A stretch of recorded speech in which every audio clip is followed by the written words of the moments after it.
Madame Stéphanie, si vous voulez la voir en action sur le site du Centre de recherche pour l'inclusion scolaire et professionnelle des étudiants en situation de handicap, donc c'est le CRISPESH, vous la verrez en action sur une vidéo qui, vraiment, c'est que si vous voulez lire tout le texte, vous pouvez, mais si vous préférez l'écouter, c'est elle qui va animer. Mais aujourd'hui, nous avons le privilège de la voir en personne. Il y a eu quelques petits pépins techniques par rapport à la présentation, mais maintenant, tout est réglé. On prend une grande respiration, hein, Stéphanie, et on est prêt à y aller. Donc, je vous présente Stéphanie Tremblay. Merci aux organisateurs d'abord pour cet événement d'une grande qualité. Ça me fait très plaisir d'être ici. Merci à vous aussi d'avoir répondu à l'appel en si grand nombre. Ça me fait très plaisir d'avoir cette occasion d'échanger avec vous aujourd'hui. Sorry, I will speak French during my presentation, but after my presentation, it will be a pleasure for me to listen to your question in English if you want. Cet avant-midi, je propose de partager avec vous une expérience concrète menée en lien avec la conception universelle dans le contexte de l'enseignement supérieur francophone au Québec. L'expérience que je vous présente aujourd'hui s'insère dans un projet de collaboration université-collège en cours, financé par le ministère de l'Enseignement supérieur, de la Recherche et de la Science au Québec et chapeauté par le CRISPESH, dont je ne répéterai pas l'épellation complète parce que c'est un petit peu long. Il s'agit d'un projet de recherche collaborative qui vise à développer des applications pédagogiques de la CUA dans 5 établissements d'enseignement supérieur au Québec, soit 2 universités et 3 cégeps, l'Université du Québec à Montréal, l'UQAM, que certains connaissent peut-être, l'Université de Montréal, le Cégep Marie-Victorin, le Collège Montmorency et le Cégep du Vieux-Montréal. Avant d'aller plus loin, je voudrais vous aviser qu'il y aura un petit changement au déroulement de la présentation. Nous avions prévu initialement une présentation qui se déroulerait en 2 parties. Une première partie plus théorique qui survole le fonctionnement du projet et qui vous donne un aperçu des 5 projets pilotes qui sont en cours actuellement. Et une deuxième partie qui faisait l'objet d'une étude de cas autour d'un plan de cours de l'un des enseignants étant un des membres de notre communauté de travail, de notre comité de travail au sein du projet. Or, la personne qui devait m'accompagner n'a pas pu venir. Alors, on va plus se limiter à la première partie. Mais finalement, c'est un mal pour un bien parce qu'on a j'ai beaucoup d'informations à vous communiquer, puis en même temps, ça nous laissera un moment plus important à la fin de la présentation pour échanger des idées autour peut-être de vos propres contextes et d'éventuellement faire des liens aussi entre nos différents types de projets. Alors, ce que je vous propose dans cette première partie, avant les questions, c'est d'abord de vous présenter les rouages un peu de notre projet de recherche collaborative. Quels sont ses objectifs? Quel genre de retombées on attend suite à ce projet-là? Et ensuite, je m'arrêterai sur quelques enjeux qui nous ont paru importants tout au long de la dernière année du projet, parce que le projet dont je vous parle aujourd'hui a commencé il y a 1 an environ, jour pour jour. Donc, des éléments importants qui ont surgi et qui peuvent être déterminants dans l'implantation réussie ou non de la CUA dans les cégeps et les universités partenaires, donc travaillent avec nous. Et je pense que ces éléments-là peuvent également être porteurs pour la réflexion dans d'autres contextes. C'est pourquoi je vais vous les partager. En particulier, le choix de la porte d'entrée dans les établissements, soit les services adaptés que nous devons retrouver dans le même type de... Globalement, dans les établissements ici, j'imagine, au Nouveau-Brunswick ou dans le reste du Canada, même si les noms de ces services-là peuvent évidemment changer, ou dans les services d'enseignement. Ensuite, la terminologie utilisée. En français, on se retrouve avec des choix de mots importants à faire, puis on a remarqué que dans certains cas, il y avait une charge idéologique ou des idées préconçues qui pouvaient accompagner certains termes. Donc, on pourra en parler tout à l'heure. Et je vais vous entretenir de quelques mythes, de quelques préoccupations qui nous ont semblé récurrentes chez les enseignants et sur lesquelles on a jugé important de s'arrêter pour mieux les comprendre et pour mieux peut-être ensuite les désamorcer avec eux. Et l'importance du soutien d'en haut, le soutien institutionnel, lorsqu'on veut on veut implanter une communauté de pratique ou mettre en place des principes de la CUA à différents degrés dans notre établissement. Je pourrais vous partager quelques exemples ou pistes de solutions qu'on a essayé d'utiliser dans nos établissements. Et je m'arrêterai ensuite sur la communauté de pratique en tant que telle du projet CUA, comme on l'appelle communément. Comment s'est organisée notre communauté de travail? On s'est beaucoup inspiré des ressources présentées par le CAST, mais aussi par UDL Universe, qui focalisait davantage sur l'enseignement supérieur, mais en même temps, on s'est approprié sous certains aspects le mode de fonctionnement de cette communauté-là. Donc, on pourra vous partager un petit peu le fruit de nos réflexions en lien avec ça. Et je vous parlerai un petit peu du déroulement des rencontres avec ce comité-là. Puis, je vais garder le meilleur pour la fin. Je vais vous présenter à la fin un rapide aperçu des 5 projets pilotes que nous mettons actuellement en œuvre dans chacun des milieux d'enseignement visés par le projet. Donc, d'abord, le projet que je vous présente, que l'on appelle, comme je vous disais, le projet CUA au Québec, s'inscrit dans la continuité d'un autre projet du même type, qui recevait le même financement, qui a été terminé en 2013 sur les nouvelles populations en situation de handicap au cégep et à l'université, toujours dans le milieu francophone. Et le rapport final de ce projet-là pointait notamment l'augmentation marquée des étudiants en situation de handicap depuis les 10 dernières années dans l'enseignement supérieur au Québec, dû, entre autres, au développement du cadre légal de l'inclusion des étudiants en situation de handicap, comme nous le savons, et du raffinement des diagnostics des troubles dits émergents. Dans cette conjoncture, on notait qu'il y avait vraiment une hausse importante depuis les dernières années des demandes d'accommodement raisonnable dans les classes et que cela donnait lieu à des situations parfois très difficiles, très complexes pour certains enseignants. Donc, c'est dans cette conjoncture-là que l'on s'est dit, à travers le projet, qu'on essaierait de concevoir et d'expérimenter la CUA au Québec en partant de la prémisse que ce qui pouvait favoriser l'apprentissage et la réussite des étudiants en situation de handicap pouvait probablement ressurgir de manière positive aussi sur la réussite d'autres types d'étudiants avec des besoins différents ou tout simplement des manières différentes d'apprendre, comme on l'a vu depuis hier.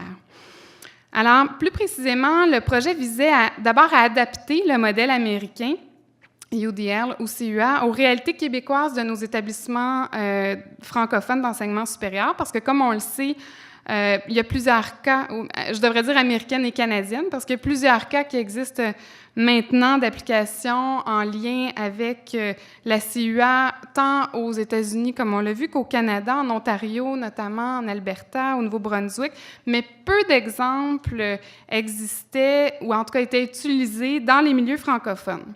Alors, il y avait vraiment une nécessité d'adapter les outils existants à la langue d'usage, aux cultures d'enseignement différentes et aux sensibilités aussi des enseignants qui peuvent être différentes sous certains aspects dans les milieux francophones d'enseignement. Ensuite, il s'est agi de développer ou d'adapter les outils et les stratégies pédagogiques en lien avec le modèle aux différentes étapes de l'enseignement. Alors, pour la préparation des cours, on a beaucoup travaillé sur des plans de cours plus accessibles, entre autres avec les listes de vérification qui étaient disponibles sur le site du CAST et de UDL Universe, sur des listes d'accessibilité pour aider les enseignants à s'assurer que leurs approches, leurs méthodes d'évaluation, leur matériel didactique offraient suffisamment d'options pour les étudiants. On a beaucoup essayé aussi de mettre en commun, à travers notre communauté de pratique, un répertoire de nos propres pratiques pédagogiques qui étaient déjà en lien avec la CUA pour mettre en valeur ce qu'on faisait déjà qui pouvait permettre d'accroître l'accessibilité et l'inclusion de nos étudiants. Et de voir qu'est-ce qui, dans ces approches-là, pouvait vraiment promouvoir l'accessibilité et qu'est-ce qui pouvait devenir des barrières et à quel moment. Pour la prestation des cours, on essaie de suggérer différentes stratégies pédagogiques en lien avec justement les principes de la CUA pour diversifier les modes de transmission de la matière et on en a fait des fiches pédagogiques qui portent sur des outils technopédagogiques ou bien sur des approches d'enseignement qui peuvent ressembler à simplement des bonnes pratiques en enseignement, mais qui font systématiquement le lien avec les principes de la CUA. Donc, on en verra je vous en présenterai quelques exemples tantôt. Et pour l'encadrement des cours, on a essayé, à travers les projets pilotes principalement, de prévoir des modalités d'encadrement continu qui permettaient un suivi plus personnalisé des étudiants en offrant un support technologique qui facilitait la collaboration dans bien des cas, parce que ça se trouvait en même temps à éliminer bien souvent des contraintes, soit spatiales ou temporelles, de pouvoir le faire sur son téléphone mobile, à la maison, ou au moment qui nous convient. En évaluation, qui, autant dans notre communauté de pratique qu'à l'extérieur, parmi nos partenaires, où je le vois aussi ici à travers les discussions que l'on a, l'évaluation qui forme vraiment le noyau peut-être le plus important pour appliquer la CUA, mais qui suscite en même temps peut-être les questionnements les plus importants. On a essayé de travailler à travers les pilotes sur des moyens d'offrir des choix, de travailler à trouver des modalités pour mesurer une même compétence, mais avec des modalités différentes, des supports différents, qui pouvaient nous permettre de partir des goûts de l'étudiant. Si ce n'était pas nécessairement à travers les supports d'une évaluation qu'on variait, on essayait d'introduire des manières des choix, soit dans le thème d'un travail ou dans la mise en forme, à tout le moins, d'une évaluation. On en verra quelques exemples aussi tout à l'heure. En ce qui concerne les retombées attendues, bien d'abord, et on voit déjà quelques-unes de ces retombées-là commencer à émerger, à faire surface après déjà 1 an de mise en place du projet, c'est d'abord de créer le plus possible un modèle différencié et intégrateur applicable aux 2 paliers d'enseignement, donc collégial et universitaire, et faciliter, ce faisant, la transition entre les 2 ordres d'enseignement pour les étudiants, mais aussi pour les enseignants. Il y a une nécessité vraiment au Québec d'un meilleur arrimage entre le cégep et l'université, parce que ce sont évidemment les mêmes enseignants qui évoluent aux 2 niveaux et qui ont besoin de retrouver une cohérence à travers leurs cours.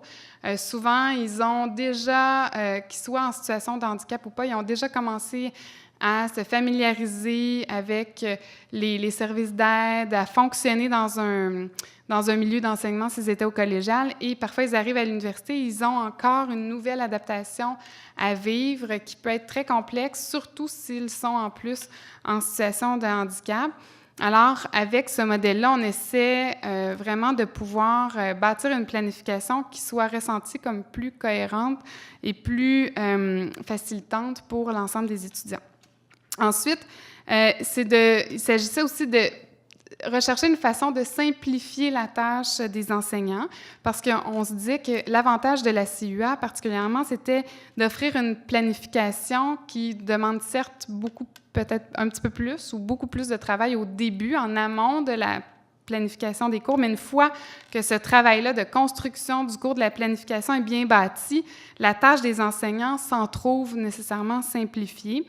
Les échanges aussi sont favorisés entre les professeurs grâce au groupe de travail, que ce soit une communauté de pratique en bonne et due forme ou tout simplement une équipe de professeurs qui travaillent ensemble à mettre en commun leurs ressources. Ce n'est pas toujours le cas chez les profs d'université et même chez les profs du collégial. On travaille souvent seul. Alors, de réfléchir à la CUA, ça amène souvent ce travail-là en commun. Le matériel est aussi construit pour plusieurs sessions. On crée des ressources permanentes et après ça, elles restent. Donc, une fois que ce travail-là est bien effectué, bien, on économise du temps aussi à la longue pour les enseignants. Et il y a moins d'accommodements raisonnables qui deviennent nécessaires en classe au fur et à mesure, donc moins de surprises qui attendent l'enseignant. Aussi, l'un des aspects centraux que l'on visait, c'était d'intégrer la CUA dans les directions et les structures d'enseignement et non pas seulement dans les services adaptés. Parce que c'est évidemment l'enseignement qui entre en jeu le plus directement dans la réussite, dans l'apprentissage des étudiants.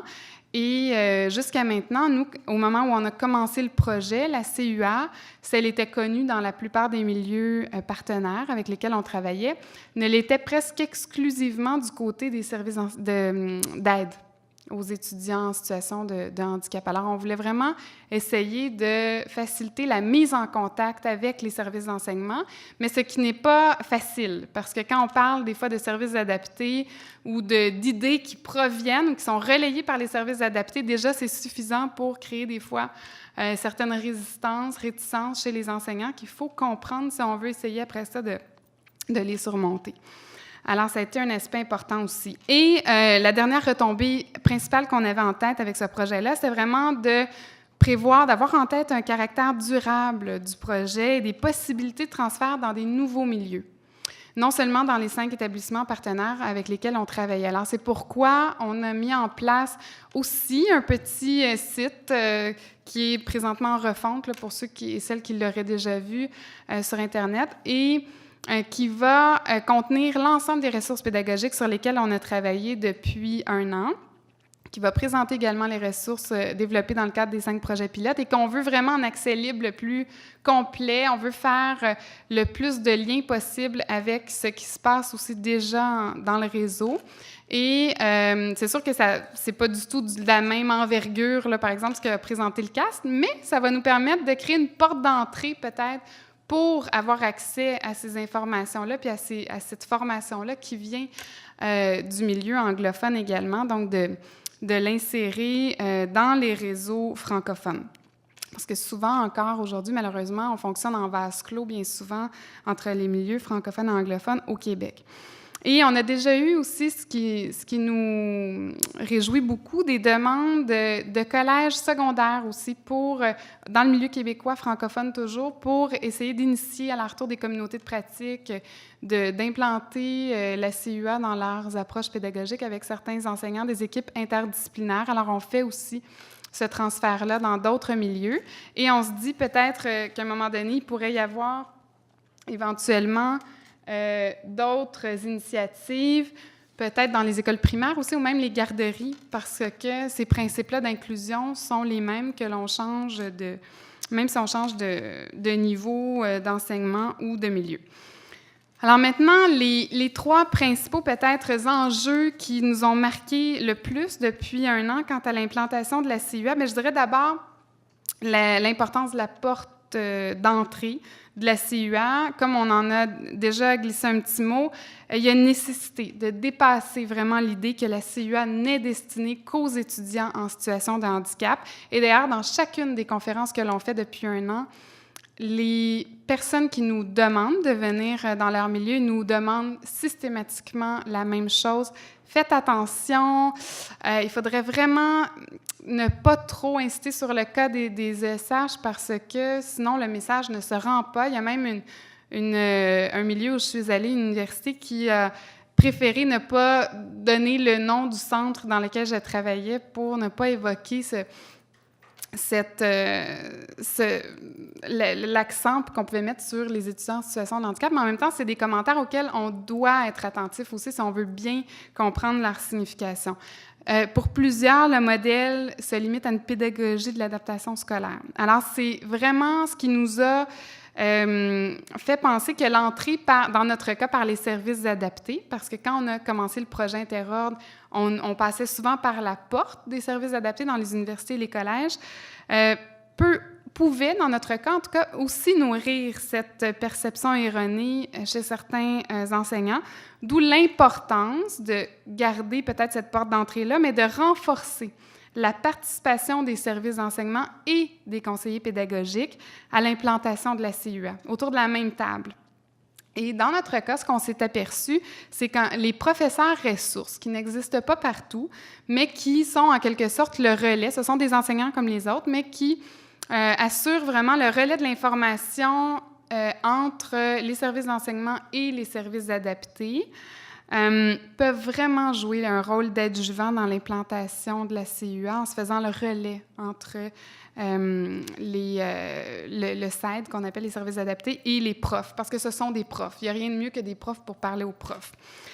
En ce qui concerne la terminologie, mais en français, ce qu'on ne retrouve pas, là, je pense, du côté anglophone, on s'est aperçu que le mot, l'expression utilisée pour désigner le modèle, en l'occurrence CUA, c'était le choix qu'on avait fait, Conception universelle de l'apprentissage, pour mettre l'accent sur l'étudiant, est importante, la terminologie, parce qu'elle est porteuse vraiment d'un découpage de la réalité et qu'elle a pu, en tout cas l'expression qu'on a choisie, a pu créer aussi une confusion. Dans certains cas, même plusieurs, je vous dirais, assez pour que j'en parle aujourd'hui, ce terme-là, cette expression-là, suscitait l'impression chez certains qu'on parlait d'une approche universelle dans son contenu, qu'on voulait remplacer une approche présentement implantée dans nos cours par une autre qui allait révolutionner l'enseignement et tout changer, alors qu'il s'agit précisément de l'inverse. Et ça s'est produit à un point tel qu'à un moment donné, il y avait un enseignant dans notre comité de travail qui nous disait moi, dans mon milieu, j'aimerais beaucoup faire venir peut-être un conférencier, parler aux gens de mon département du modèle de la CUA, mais ça a été refusé dans mon milieu parce qu'il y a des enseignants qui disent « Ah non, nous, on n'est pas... on trouve pas ça intéressant, ce modèle-là, sans trop préciser pourquoi. » Mais la même enseignante m'a dit quelques semaines après qu'ils avaient fait venir un conférencier qui parlait des approches inclusives dans l'enseignement et qui utilisait précisément les mêmes principes d'inclusion et d'accessibilité que ceux qu'on pouvait employer dans le modèle CUA. Alors, ça nous a fait penser à quel point il est important de rester aussi au diapason des tendances dominantes, non seulement dans le contenu, mais dans le discours aussi éducatif de notre contexte social. Et au Québec, en ce moment, au Québec francophone, surtout, l'heure est beaucoup à l'inclusion de tous les groupes minoritaires, surtout avec notre nouveau gouvernement qui peut-être veut faire une rupture avec ce qui s'est passé avant, mais c'est important d'être sensible à ces réalités-là aussi. Donc, c'est pourquoi notre site Internet ne s'appellera pas directement CUA, va plutôt parler d'inclusion dans l'enseignement, en précisant ensuite plus particulièrement ce qu'on entend par là. Ensuite, l'importance du soutien institutionnel à l'initiative d'une communauté de pratique. Eh bien, nous, on s'est aperçu que dans les cas où il y a eu des initiatives qui ont été concluantes, il y a systématiquement eu une forme de soutien d'en haut, de soutien de la direction ou des gestionnaires de l'établissement. Mais ça peut prendre différentes formes. Dans certains cas, nous, ça a été le cas avec le comité de travail, on a pu avoir l'opportunité de dégager les professeurs pour qu'ils puissent participer aux rencontres que l'on avait à chaque semaine. Pour eux, ça a été très important, très motivant et ça leur a permis d'aménager le temps nécessaire dans leur horaire pour participer et s'investir dans ces rencontres-là. Mais ça pourrait prendre d'autres formes. Par exemple, une formation créditée. Ce n'est pas le cas encore, mais on peut penser au Québec, par exemple, il y a des organismes comme Performa, il y a sûrement des pendants dans d'autres provinces au Canada, qui offrent des programmes de perfectionnement d'ordre universitaire au personnel collégial. Alors, si on pouvait peut-être sanctionner une participation comme ça, je pense que c'est le cas à McGill. Il y a des certificats qui peuvent être offerts aux professionnels, aux professeurs qui suivent la formation. Bien, c'est nécessairement un plus pour ceux qui y participent. Une reconnaissance par les pairs aussi, de présenter aux autres enseignants lors d'événements institutionnels. Ça peut être des façons de mettre en valeur les initiatives qui sont menées par les enseignants. Sinon, ce qu'on remarque, c'est que bien souvent, malheureusement, l'initiative meurt dans l'œuf. Ça a été le cas dans quelques-uns de nos établissements partenaires qui ont essayé de mettre sur pied des communautés de pratique avec des professeurs qui étaient très motivés, certes, mais qui n'ont pas réussi à faire lever dans le temps ce type de groupe-là parce qu'ils n'ont pas été portés par l'institution. Et sur le plan symbolique aussi, il y a comme une reconnaissance peut-être qui manque dans ces cas-là. En lien avec ces enjeux-là, on a remarqué aussi certains mythes, résistances ou préoccupations qui étaient relatifs à la CUA, et qui ont surgi de façon récurrente vraiment au cours de nos conférences, des formations ou des communautés de pratique qu'on a pu animer autour de la CUA. Il ne s'agit pas d'une liste exhaustive, mais d'éléments que nous, en tout cas, nous garderons en tête lorsqu'on continuera à notre travail d'implantation de la CUA dans les établissements. D'abord, je vous dirais peut-être celle que j'ai entendue le plus souvent, c'est la question de la zone de confort ou du nivellement par le bas.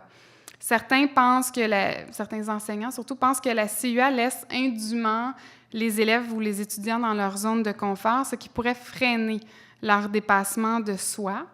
Or, il s'agit définitivement, comme on sait, d'un mythe parce que la CUA permet précisément de minimiser les barrières qui ne sont pas liées à la compétence et non de changer la compétence elle-même visée dans un cours. L'étudiant aura simplement en main tous les moyens nécessaires pour favoriser sa réussite, mais les exigences n'en seront pas moins élevées. Mais c'est ce genre de discussion-là qu'on a eu beaucoup avec les enseignants avant même, autant dans les formations qu'on a faites que dans le comité de travail, avant même de penser aux réflexions sur les transformations du cours. Parce que tant qu'on n'a pas travaillé sur les convictions éducatives, sur les conceptions qu'on a de l'évaluation, c'est difficile peut-être de penser en termes de changement en faveur de l'inclusion, de l'accessibilité.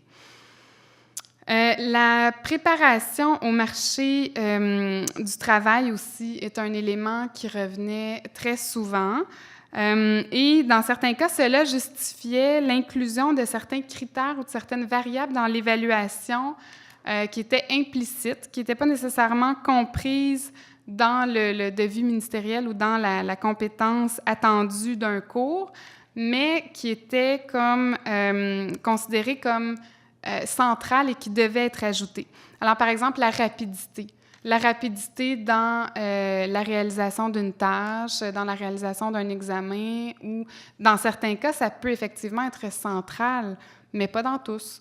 La rapidité ne joue probablement pas le même rôle comme on peut s'y attendre dans un programme professionnalisant. Par exemple, des techniques infirmières. Quand on réalise une tâche concrète, on doit réaliser, par exemple, une piqûre ou faire le diagnostic d'un patient. C'est important que ça se fasse dans un temps déterminé, même si on est encore en apprentissage, mais ça doit être précisé dans la définition de la compétence. Par contre, si on réalise une dissertation philosophique ou en littérature, est-ce que la rapidité a la même portée? C'est des questions qui doivent être réfléchies et qui ne le sont pas systématiquement. Donc, les réflexions qu'on peut avoir en commun sur la CUA nous permettent aussi de réfléchir à ces dimensions-là et de désamorcer certaines peurs en même temps et de discuter de nos conceptions de l'évaluation par le fait même. Alors, il y a également l'iniquité dans les évaluations qui est souvent crainte parce que, surtout avec l'idée de varier les options d'action et d'expression, on a l'impression des fois qu'on peut être injuste par rapport à certains étudiants, mais des fois, les éléments que l'on discute davantage avec les enseignants dans ces situations-là, c'est l'importance du choix de l'étudiant qui va probablement exprimer son autonomie, faire preuve d'autodétermination en disant « ben moi, j'ai besoin davantage de ça, de ce support-là ou de ce support-là pour pouvoir me sentir compétent et pour pouvoir manifester mes apprentissages ». Et un outil aussi qui peut être très important, c'est d'utiliser une grille d'évaluation commune. Donc, on peut parler de ça aussi, puis de comment on peut réaliser une grille d'évaluation commune, critériée, pour évaluer une présentation orale, par exemple, qui se ferait sous forme de capsule vidéo ou de présentation orale dans la classe. Ou, dans d'autres situations aussi, on peut un portfolio ou un examen. Alors, bien souvent, on s'aperçoit en discutant que c'est tout à fait possible, mais qu'on n'y avait pas nécessairement pensé. Parce que la plupart des profs avec qui, en tout cas, moi, j'ai eu la chance de travailler cette année, au cégep et à l'université, comme ils sont des experts de contenu et pas toujours dans une réflexion systématique sur leur pédagogie, pensent souvent à l'évaluation à la fin. commencent par prévoir leur contenu, ce qu'ils ont à transmettre, souvent chargent beaucoup leurs cours. Plus ils sont nouveaux profs, plus ils surchargent même leurs cours parfois, et pensent à l'évaluation à la fin.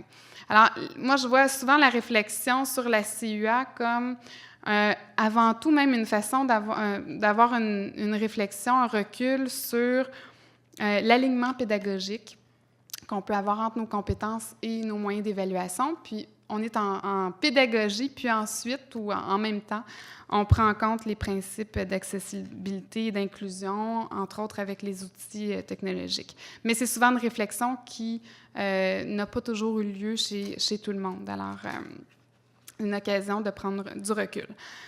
Une autre crainte, ou en tout cas une réserve, c'est la question des grandes classes. Il y a beaucoup d'enseignants qui nous demandent, bien, les stratégies qu'on propose peuvent être très intéressantes, pertinentes, mais pour des groupes de 15-20 personnes. Mais quand on a 100 personnes dans l'auditorium, comment on fait pour appliquer ces principes-là? Bien, d'abord, un des outils ou une des façons de répondre à ça aussi, c'est de se dire, bien, quand on fait notre planification en général ou en sollicitant les principes de la CUA, on ne prend pas nécessairement en compte le nombre d'étudiants. On le fait en général en pensant à comment on peut offrir pour différents types d'étudiants, peut-être avec une connaissance un peu générale, mais en même temps assez abstraite du type de difficultés qu'on peut retrouver dans notre environnement pédagogique. Comment on peut rendre ça accessible à une diversité d'étudiants, au plus grand nombre d'étudiants, peu importe leur nombre finalement concret. Alors, ça nous permet souvent d'adopter des options qui, entre autres, vont faire appel beaucoup à des moyens technologiques, justement pour cette raison-là, parce que ça nous permet de multiplier presque à l'infini le nombre d'étudiants en étant en mesure de garder quand même le même suivi, le même type de rétroaction personnalisée, parce qu'on utilise des supports qui nous offrent une certaine flexibilité. Et je vous en donnerai quelques exemples tantôt. Et d'ailleurs, lorsqu'on parle CUA, lorsqu'on essaie de trouver des exemples de mise en œuvre aussi dans nos classes, on s'inspire beaucoup des principes de l'apprentissage en ligne, sans créer des cours en ligne, bien sûr, parce qu'il y a toujours la présence de l'enseignant qui est requise et qui est importante, mais qui change de forme aussi à travers certains choix pédagogiques. Mais l'accessibilité, l'inclusion est déjà très présente dans ce type de cours-là. L'autre élément aussi qui revient souvent, c'est l'importance de la technologie, où parfois il peut y avoir une surenchère. Moi, ce que je dis toujours, c'est que quand on utilise des moyens technologiques, on peut facilement remplacer. Il y a toujours une option, ou en tout cas, je pense qu'il devrait toujours y avoir une option sans technologie. C'est juste que quand la technologie est vraiment un adjuvant, qu'elle nous aide à offrir plus d'accessibilité, élimine certaines contraintes, pourquoi pas? Parce que ça évite ça nous permet d'économiser du temps et de s'investir vraiment, de se concentrer sur ce qui importe le plus. Par exemple, si on utilise des télévoteurs parce qu'on trouve ça dynamique, on peut voir la répartition visuelle des réponses de notre auditoire, c'est bien intéressant. Mais si ça ne marche pas, ce qui a été le cas pour moi vendredi, j'avais apporté ça à la conférence que je donnais, et puis je me disais ça va être intéressant et tout ça, puis finalement ça buggé. Bon, on le fait à main levée, c'est possible aussi. C'est juste que ça peut offrir une certaine facilité, un dynamisme avec le support technologique. Si vous faites faire un travail écrit sous forme de wiki avec vos étudiants ou que vous utilisez un forum ou tout ça, c'est toujours possible de le faire aussi avec le papier Canada et le crayon. Mais vous n'aurez pas la même flexibilité dans le type de rétroaction à faire, dans l'instantanéité de vos réponses et de vos interventions. Donc, mais il ne s'agit pas là de faire comme on a déjà fait au Québec, par exemple. Dans certains cas, ça n'a pas toujours donné les résultats escomptés, de mettre en place dans un certain nombre d'écoles des outils technologiques comme un tableau blanc interactif, de dire, bon, ensuite, on va essayer de trouver des façons d'utiliser cet outil-là pour le mettre à profit dans nos méthodes pédagogiques. C'est plutôt toujours le raisonnement inverse qu'on a lorsqu'on pense dans l'univers de la CUA. Et la surcharge de travail, ça aussi, ça inquiète beaucoup d'enseignants, je les comprends. et on ne peut pas faire de cachotterie là-dessus. Là. C'est sûr que quand on prend du recul on se questionne par rapport à notre pratique pédagogique, quelles que soient les modalités que ça peut prendre ou le type de réflexion et le travail qu'on veut entreprendre, c'est toujours d'accepter de basculer un peu vers l'inconnu, puis de se lancer dans un travail qui peut être quand même important, d'envergure. Mais un point important vraiment pour le travail en lien avec la CUA, je pense, c'est de garder l'équipe, de ne pas tout prendre ça sur ses épaules, de travailler en équipe. Ça nous permet d'aller vers l'autre, ça nous permet de répartir les tâches aussi entre les enseignants et d'avoir de meilleures idées. À partir du moment où on fait ça, c'est beaucoup plus, je pense, dynamique et intéressant. Puis le travail nous semble moins colossal. La montagne est plus facile à gravir. Je ne sais pas si vous avez entendu d'autres résistances ou d'autres préoccupations dans vos milieux que vous aimeriez partager peut-être. Non, on pourra en parler après peut-être. Maintenant, je vous donne peut-être quelques exemples. Bien, je vais vous donner l'exemple du comité de travail que l'on a mis en place en janvier 2014 pour vous montrer un petit peu comment, dans le cas du Québec, en français, ça a pu s'articuler le travail concret autour de la CEA, parce qu'on entend beaucoup parler des principes, on entend beaucoup parler d'exemples concrets qu'on peut mettre en place dans différents cours, mais peu peut-être du fonctionnement. Moi, c'est probablement l'étape que j'ai trouvée la plus stimulante quand j'ai assumé la coordination de ce projet-là au début, mais en même temps la plus difficile parce que, à part les documents de préparation et le protocole de la communauté de pratique qui étaient disponibles là, dans les ressources offertes par UDL Universe aux États-Unis, je ne savais pas nécessairement par quel bout commencer et comment articuler tout ça en réalité. Alors, c'est un comité de travail qu'on a créé en janvier 2014. Il a été constitué de 2 personnes par établissement partenaire, donc 10-12 personnes en tout. Et il y avait des enseignants de toutes les disciplines. Ça nous a semblé très important au début et encore aujourd'hui, on voit les effets positifs de cet échange-là. De se retrouver avec des collègues d'un autre univers disciplinaire que le nôtre, c'est souvent plus...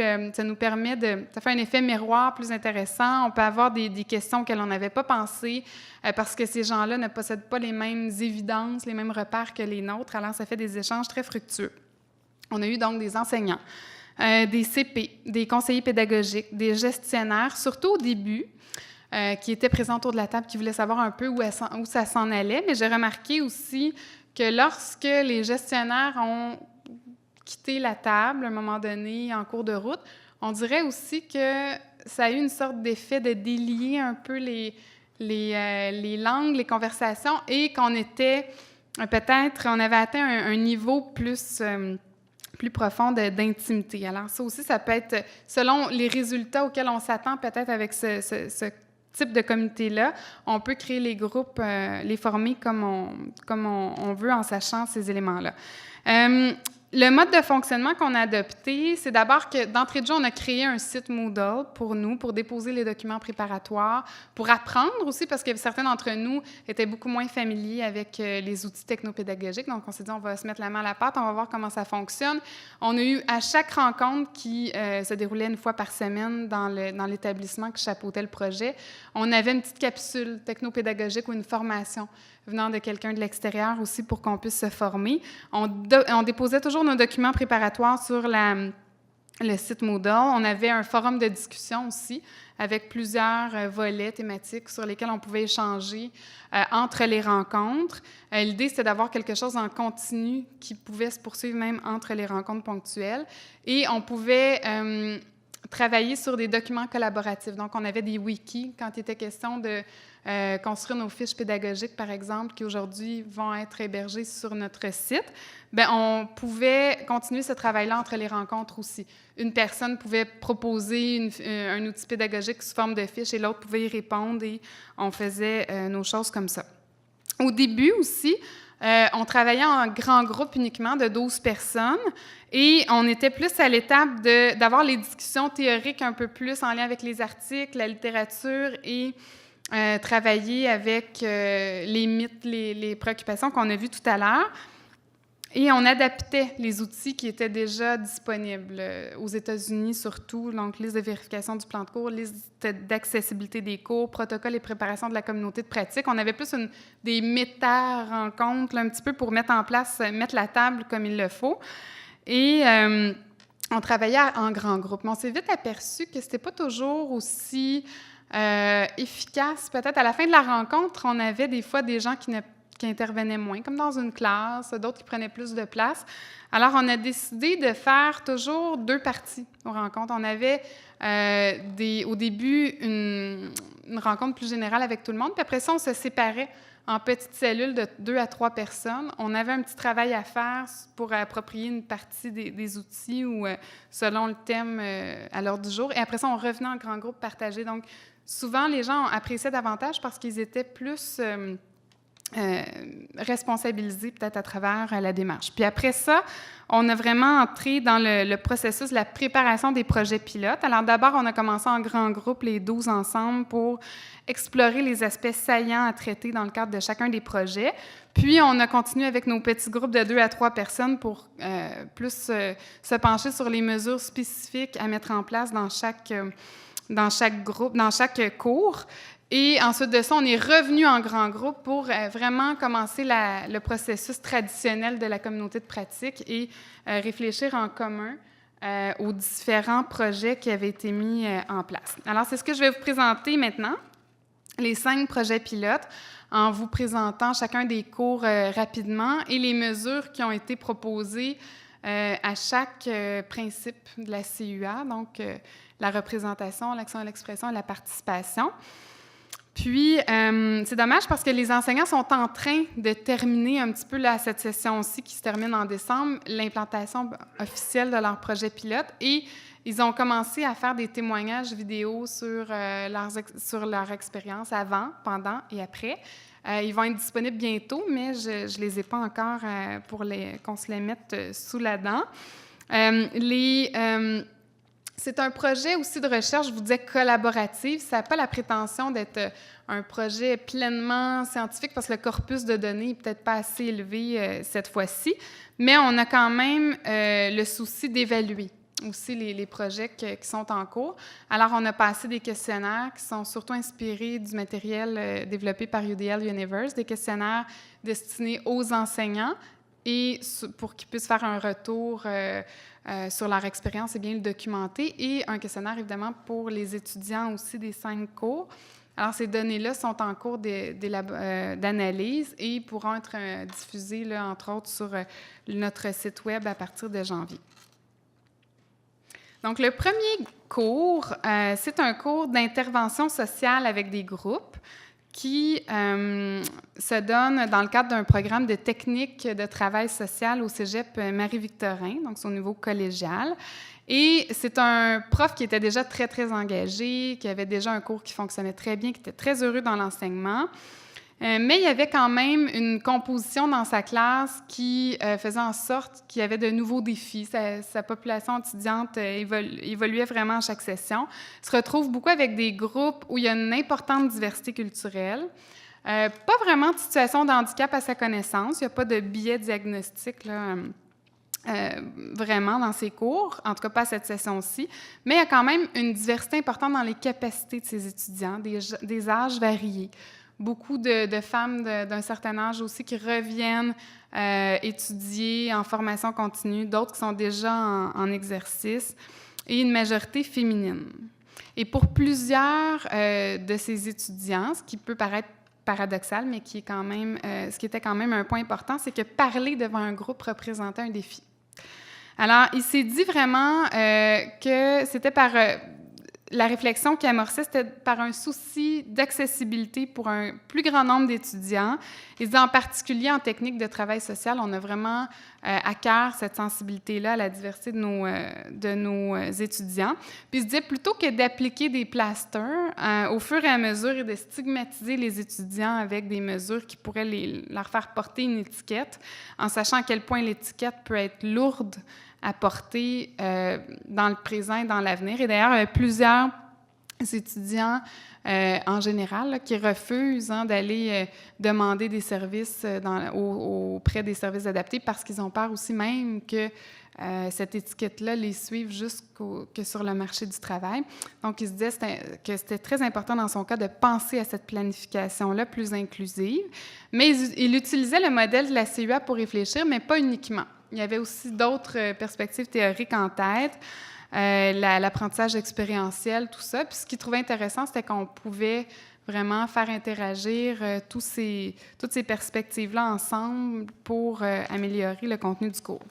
Alors, pour les options de représentation, bien, à chaque début de cours, ce prof-là a décidé de faire un éditorial en début de cours, donc une sorte d'élément déclencheur qui était en même temps très engageant aussi pour ses étudiants.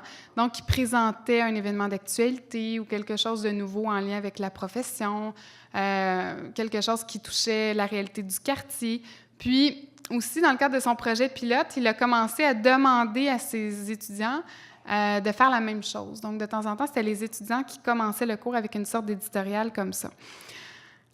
Pour démarrer les discussions et commencer le contenu officiel de la séance.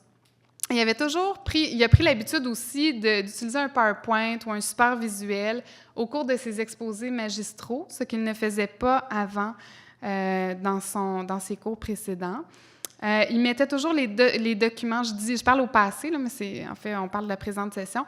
Il met toujours aussi ces documents disponibles en ligne avant le cours sur la plateforme d'apprentissage en ligne, Moodle ou une autre plateforme. Là, dans son cas, je pense que ça porte un autre nom, mais ça revient au même.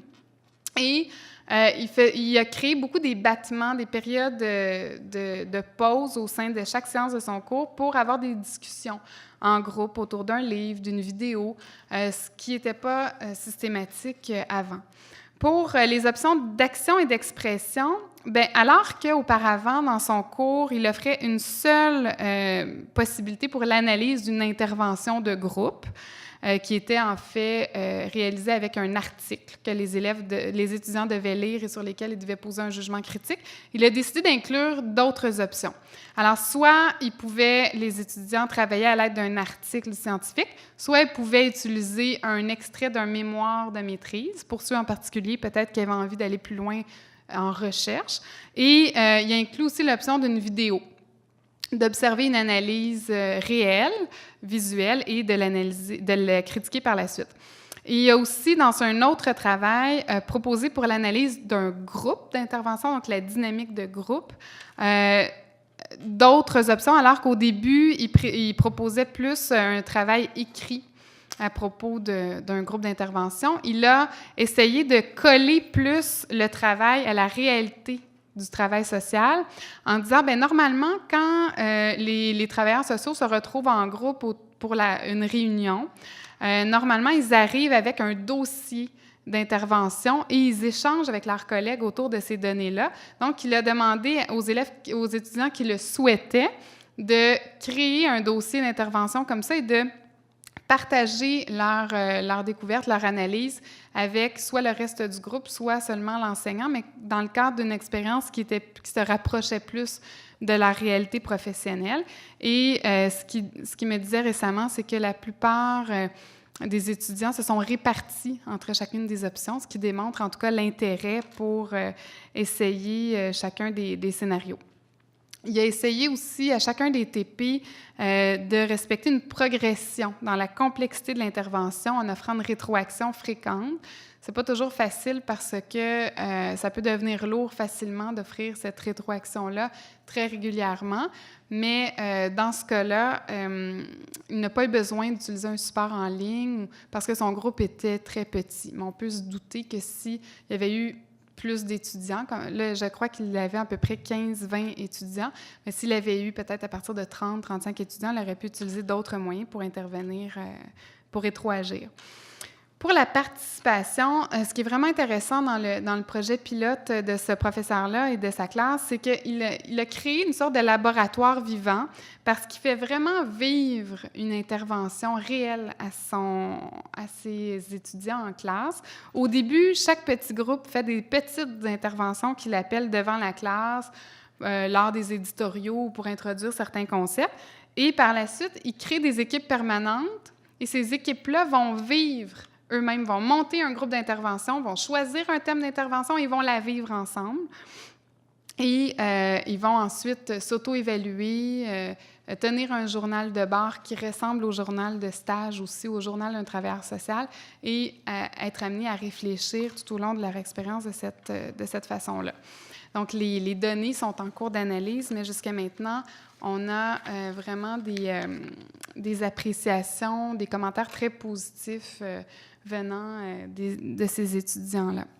Ce professeur-là aussi, qui s'inquiétait toujours d'être surchargé pendant qu'on se rencontrait à chaque semaine, mais qui finalement était sans doute celui qui a le plus fait de travail au cours de la session, a en plus créé un WordPress, un site, outre le site de son établissement, où il mettait quotidiennement, toutes les semaines, lorsqu'il préparait son cours, des articles de journaux, des bandes dessinées qui illustraient des concepts en travail social ou des théories. Il a fait des cartes conceptuelles. Donc, il présentait ces informations-là en parallèle sur ce site-là parce que lui nous expliquait que ça l'aidait puis ça le motivait à préparer ses cours, mais en même temps, apparemment, ça a eu un effet positif sur ses étudiants parce qu'il a reçu jusqu'à maintenant plus de 1000 visites sur son site. On ne sait pas qui, c'est peut-être la même personne qui est retournée souvent. Moi, je suis allée très souvent aussi. Mais c'est quand même un outil qui peut être pertinent aussi lorsqu'il vient en complément d'autres approches. Et il a également mis sur son WordPress son calendrier de cours avec des rappels pour les principales évaluations, pour la remise des plans préliminaires, par exemple, des TP, du travail final. Et avec une application, il était possible pour les étudiants qui le souhaitaient d'intégrer ce calendrier-là de cours sur leur téléphone mobile ou sur leur iPad pour pouvoir recevoir ces rappels-là avant les évaluations. Le second cours avec lequel nous avons travaillé, c'était aussi un cours de niveau collégial, un cours en philosophie au Cégep du Vieux-Montréal qui s'appelle « L'être humain », donc dont le thème était la parole, cette session-ci. Alors, ce qu'avait observé ce prof-là, outre le fait qu'il souhaitait aussi prendre du recul par rapport à sa pédagogie, c'est qu'il y avait un écart type très élevé entre ses étudiants, ce qu'on retrouve souvent dans ces disciplines-là générales. Autrement dit, il y avait une polarisation importante entre les étudiants qui étaient très, très forts, qui comprenaient très vite les notions, et ceux qui avaient beaucoup plus de difficultés, quelles que soient les raisons, que ce soit en raison d'un handicap ou autre. Puis il y avait également quelques étudiants qui avaient des troubles d'apprentissage. Donc, pour les options de représentation, ce prof-là, Paul, a utilisé systématiquement des textes accessibles. Cette initiative-là lui est venue surtout du constat qu'il y avait une personne dans un de ses cours qui avait des problèmes d'audition. Alors, il y avait quelqu'un qui avait des problèmes qui était malvoyant. Alors, il a lui-même lu les principaux textes à l'étude de la session et a fourni la version audio, donc des articles importants à tout le monde dans la classe. Et il s'est rendu compte, avec quand même un peu d'étonnement, que ça a été utilisé non seulement par l'étudiant qui avait des problèmes, qui était malvoyant, mais par d'autres étudiants aussi. Alors, les textes accessibles. Sinon, il a fait des recherches assez poussées pour retrouver les textes des philosophes qu'il étudiait. Comme plusieurs étaient quand même des philosophes antiques, il y avait possibilité de retrouver la plupart des textes en accès libre. Alors, il a créé des hyperliens dans son plan de cours pour pouvoir faciliter l'accès à ces textes-là pour les étudiants. Ils ont été également mis sur Moodle. Il utilisait aussi une variété de méthodes d'enseignement, donc exposé magistral, beaucoup de capsules vidéo. Il a créé des capsules vidéo autour des notions qui étaient souvent plus complexes par rapport à la pensée de certains philosophes et a créé des petites capsules de 5 minutes pour permettre aux étudiants de retourner écouter la capsule avec la voix de leur prof, en sachant que les recherches montrent que quand c'est la voix du professeur, ça sécurise l'étudiant généralement et que ça lui donne plus que ça lui facilite la tâche qu'il écoute une capsule vidéo, par exemple, d'une notion. Ça devient plus facile pour lui de comprendre et d'écouter, d'être attentif. Et il a fait beaucoup de discussions, de travaux d'équipe. Mais, paradoxalement, il nous a dit en cours de route, pendant l'application de son pilote, que il y a beaucoup d'étudiants, pourtant c'est pas d'hier, qui utilisent ces différentes stratégies pédagogiques-là. Je pense qu'il doit être quand même très expérimenté dans ce qu'il présente.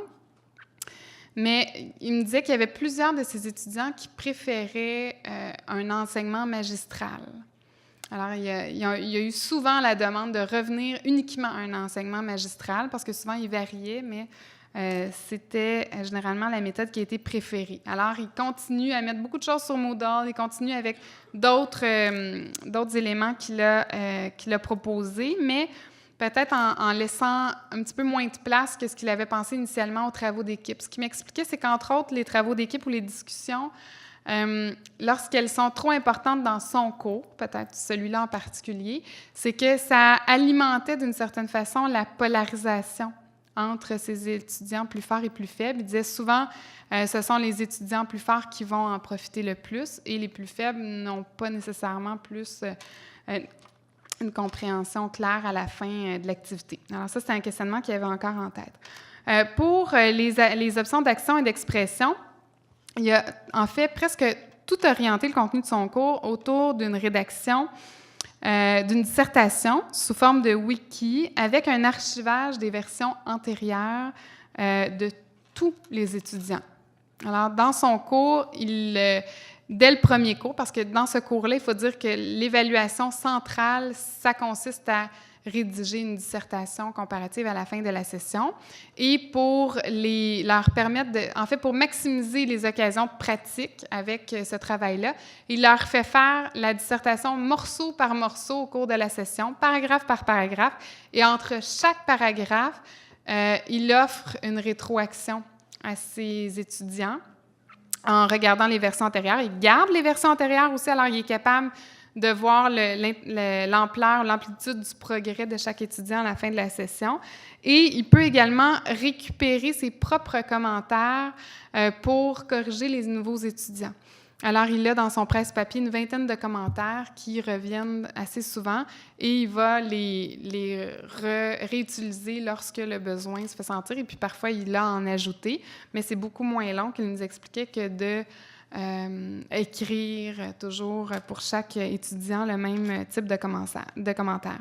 Il nous expliquait aussi que ça élimine plusieurs contraintes spatiales, temporelles, parce que les étudiants qui ont différents modes de vie qui peuvent rendre difficile le fait d'écrire peut-être à l'école ou d'une certaine façon, dans un certain cadre, le texte, peuvent l'écrire à la maison, peuvent l'écrire du travail, de l'école, peuvent utiliser le téléphone mobile, l'iPad ou l'ordinateur ou le faire de la façon dont ils le souhaitent. Donc, ça a été très apprécié. Et les contraintes technologiques ne sont pas vraiment présentes dans ce cas-là non plus parce qu'il s'est vraiment assuré que chaque étudiant comprenait bien la démarche. Il le fait en classe aussi beaucoup avec eux. Je pense que c'est important de vraiment d'accompagner, de bien soutenir les étudiants dans l'appropriation d'un outil comme ça parce que on ne doit pas créer une barrière en voulant en éliminer une. Pardon. Et pour la participation et l'engagement, comme il ne pouvait pas créer d'option avec l'évaluation finale, qui était la dissertation qui le restera, pour l'instant, parce que c'est le choix ministériel qui est fait dans ce cours-là, il a à tout le moins laissé le choix de la question traitée à l'étudiant dans sa dissertation, en partant qu'il pouvait partir de ses goûts, de ses intérêts. Il devait quand même choisir quelque chose qui avait trait à la parole, mais il pouvait avoir cette liberté-là. Ensuite, ce qui est intéressant, c'est que étant donné que la dissertation se faisait en ligne, l'étudiant pouvait décider complètement de la mise en forme esthétique de son travail. Pour certains, ça peut être très important. Puis c'est engageant aussi de pouvoir le faire à son goût. Et il pouvait insérer aussi des hyperliens dans le travail, des images, des vidéos, des liens quelconques vers d'autres textes, par exemple. Et donc, c'est de cette façon-là qu'il inclut des choix dans le travail à réaliser. Peut-être faire vous présenter un dernier projet, une chance qu'il n'était pas là finalement, parce qu'on n'aurait pas eu le temps de faire tout ça. Et les 2 derniers, vous pourrez les consulter peut-être vous-même sur le PowerPoint qui va être disponible à la fin et me contacter si vous avez des précisions que vous souhaiteriez. Alors, l'autre projet qui a été réalisé aussi dans le milieu collégial, mais qui ressemble de très près à différents cours dans le même domaine qu'on pourrait avoir à l'université, c'est en technologie de l'architecture au Collège Montmorency. Le prof était aux prises avec toutes sortes de défis parce que le groupe avec lequel il expérimentait la CUA était un groupe qu'il appelait Cobaye, suite à la refonte de leur programme en architecture. Il y avait besoin vraiment... c'était un groupe qui réussissait très peu, où il y avait des taux d'échec qui étaient quand même très, très importants.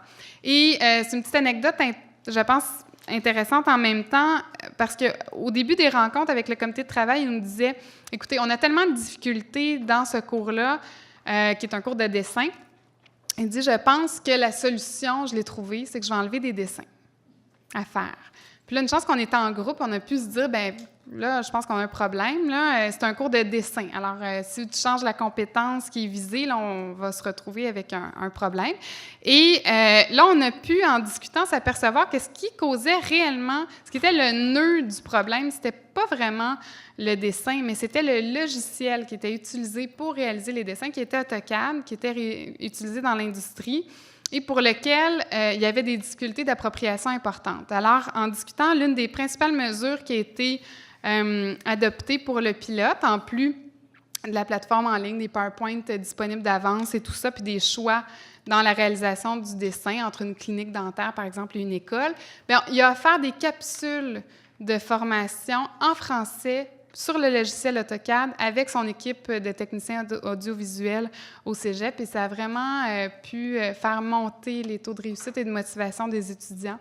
Alors, je pense que vraiment, quand on discute avec les collègues autour de ces questions insolubles-là, on arrive beaucoup plus facilement à trouver des pistes de solutions intéressantes. Alors, bien, merci beaucoup de votre attention, et puis ça me fera plaisir qu'on puisse continuer à discuter de vos propres projets aussi pendant la pause. Merci.